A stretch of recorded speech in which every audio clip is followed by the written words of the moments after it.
আজ আমি আলুর বড়া তৈরি করব।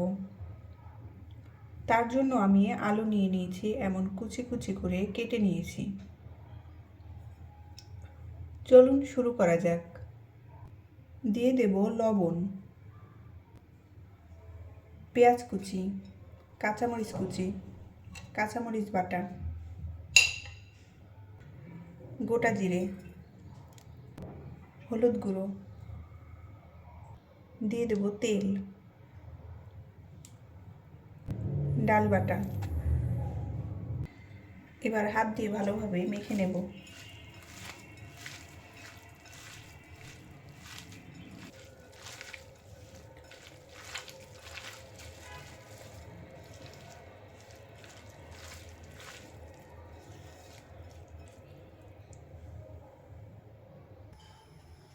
আমি চুলায় একটি কড়াই বসিয়ে দিয়েছি, এবার এর মধ্যে তেল দিয়ে দেব।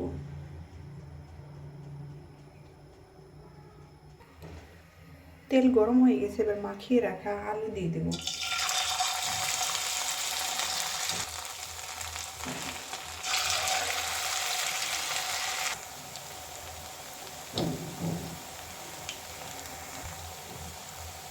এবার উল্টিয়ে দেব।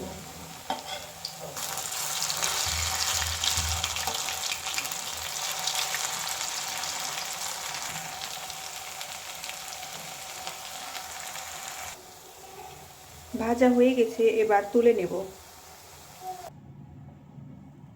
তৈরি হয়ে গেল আলু দিয়ে তৈরি বড়া।